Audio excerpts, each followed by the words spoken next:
Ini kalau ngomong terkait dengan kepolisian ya, rasanya tidak lengkap kalau kemudian kita tidak berbincang juga dengan Indonesian Police Watch. Nah, sudah bergabung bersama kita Pak Sugeng Teguh Santoso. Selamat malam Pak. Boleh mic-nya di sebelah sana Pak? Oke, terima kasih.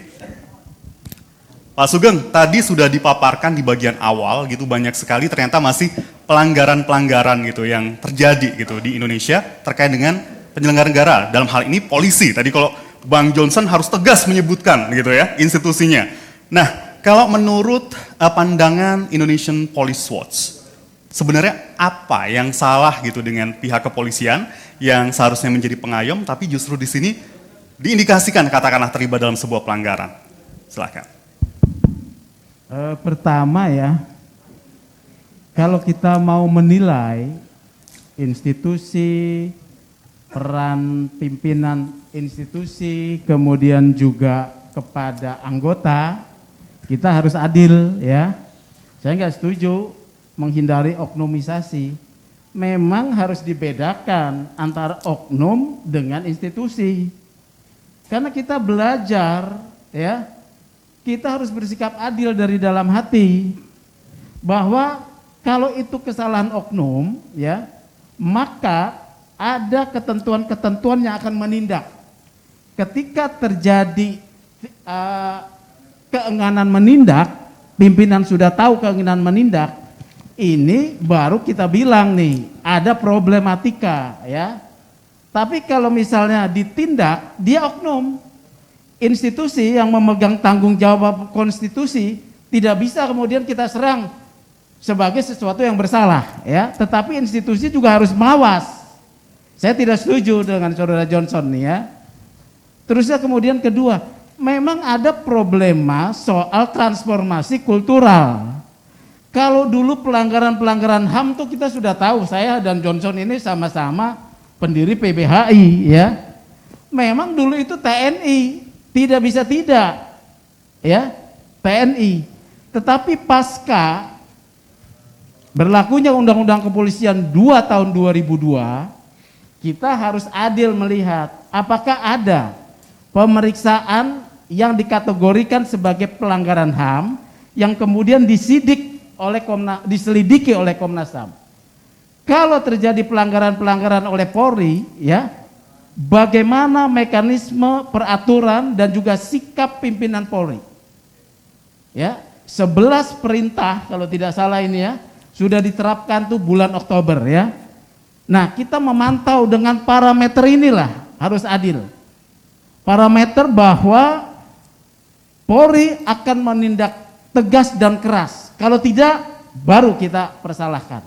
Ya, Polri, kita menuntut ini. Begitu loh ya.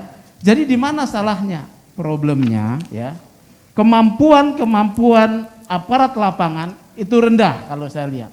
Ya, rendah. Oleh karena ini perlunya pimpinan untuk melakukan pengawasan dan pembinaan kepada anggota. Kegagalan pengawasan dan pembinaan kepada anggota ini yang menjadi evaluasi kepada pimpinan Polri untuk setiap kepala satuan wilayah pada masing-masing tingkatan ya. Kalau di sana saya menyoroti Sumatera Utara loh ya, menyoroti Sumatera Utara. Bayangkan dari 6 Kapolres, 2 Kapolres dikontribusi oleh Sumatera Utara yang dimutasi kemarin. Kemudian tindakan-tindakan pelanggaran yang viral itu nyaris kalau tidak salah IPW menghitung 40-50% itu terjadi di Sumatera Utara. Ada apa sebetulnya? Apakah ini satu perilaku kultural atau bagaimana? Pemerkosaan, pengambilan barang bukti ya, pemerasan yang kemudian diviral. Mengapa? Ini pimpinan Polri harus awas nih kepada Sumatera Utara. Kapolda harus kerja keras di sana. Ya. Jadi di sini kita mengukur harus jelas ya, mengukur untuk menilai harus jelas.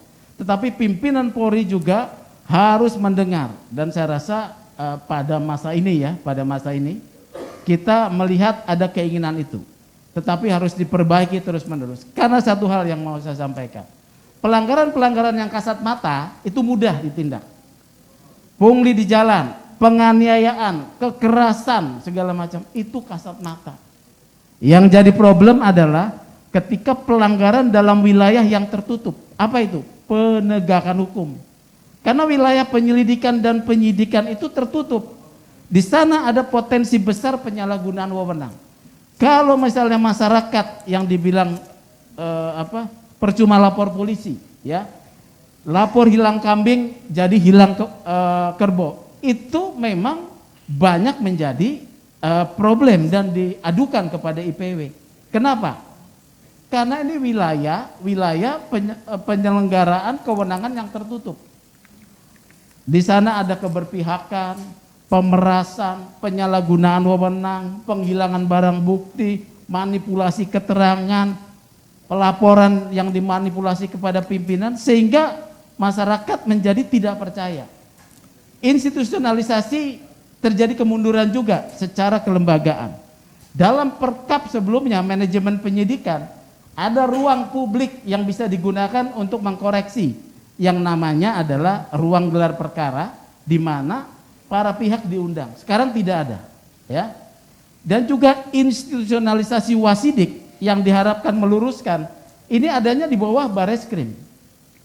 Saya berharap bahwa institusi ini menjadi setara dengan Propam misalnya, ya, supaya mereka bisa melakukan pengawasan efektif.